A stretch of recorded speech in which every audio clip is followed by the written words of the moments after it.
So what I'll start with is talking about building an always audit-ready facility. And when I say audit-ready, what I'm trying to get at is having all of the elements of our FSQA systems being compliant with whichever regulatory body we need to comply with, that all of our systems and records are complete, and that they're readily available. So that if our regulatory body knocked on the door today, we wouldn't be sweating because we would know that everything in our system was accurate, was complete, and compliant.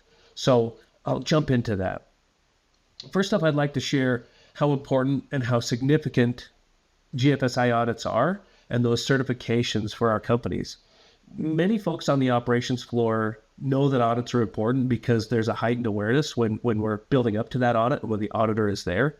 But they may not understand how critical it is to the success of our business. Being able to access and sell into many of the markets in the United States requires a third-party GFSI certification. It's going to be one of the first things a reseller is going to ask for.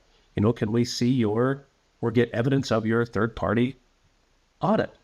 It helps them know that what you are doing is legal and compliant, and that the risk that they take on your behalf to sell your products is minimized, because none of us want to be in the news.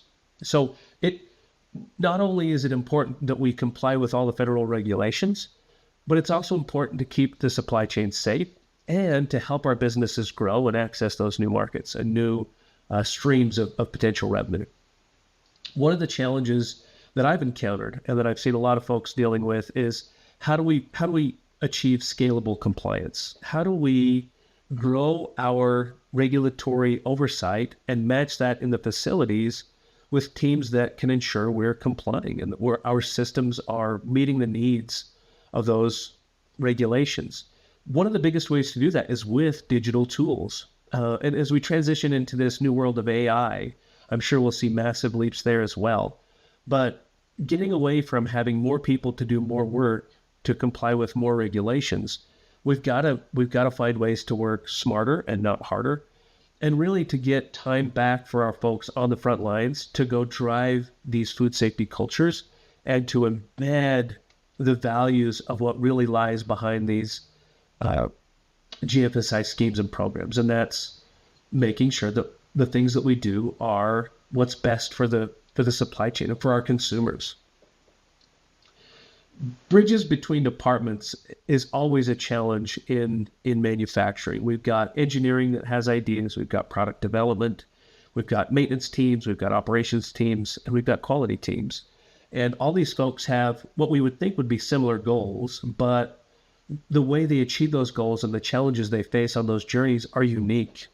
And what I've seen is the ability of digital tools to help bring those teams together, because it puts all of their information into the same places.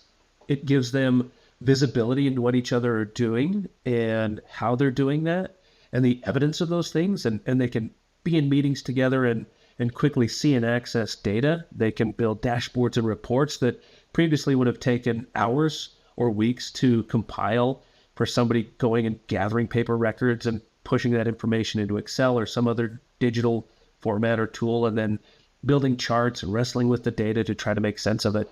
And there are a lot of digital solutions out there that can help bring all our teams together, focus on the goals that are in front of us, even beyond auditability, but focusing on what our key performance indicators are for the business and what we're trying to accomplish, and then driving towards that in unison rather than in silos. Peter Drucker has been credited with saying that culture eats strategy for breakfast. I wholeheartedly agree with this. If we have teams that really believe in the purpose of our business and in caring for our consumers and ensuring that the products that go out our door aren't just for profit, but that they're for bettering the world and for meeting the needs of our communities, having people believe in that and execute on tasks that help achieve that type of culture where we trust each other, where we can, if we see a problem, raise a flag, stop a line, without feeling like we're going to be shamed or we're the weirdo that got us all in trouble, and now we all got to do push-ups, even though we don't do that in a manufacturing environment. Having a great quality management system with all these tools in place, if the folks engaging with those tools don't care, it won't matter. All those tools will do is show us how deficient our culture is.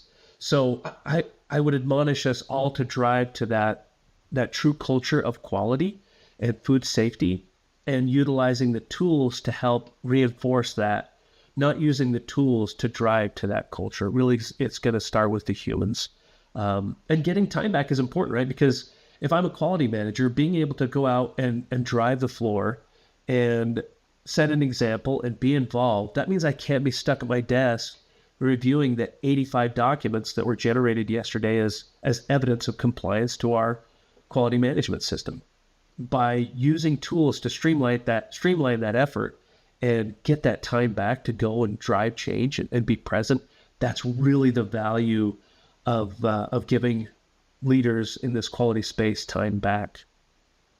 There are definitely benefits beyond compliance with these digital tools that we'll talk about today and that you'll see.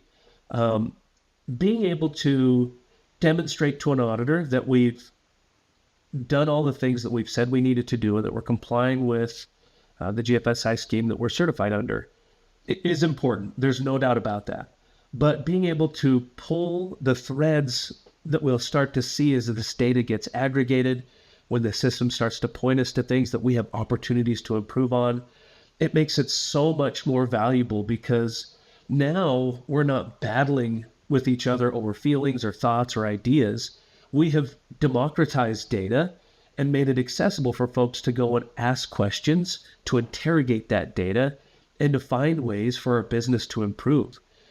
Digital tools help do that at an alarmingly faster rate than paper and Excel and all those other things that we've used in the past. And it doesn't take as much effort. We don't need an army of folks pushing data from paper into Excel and into SharePoint and into whatever tools you may be using.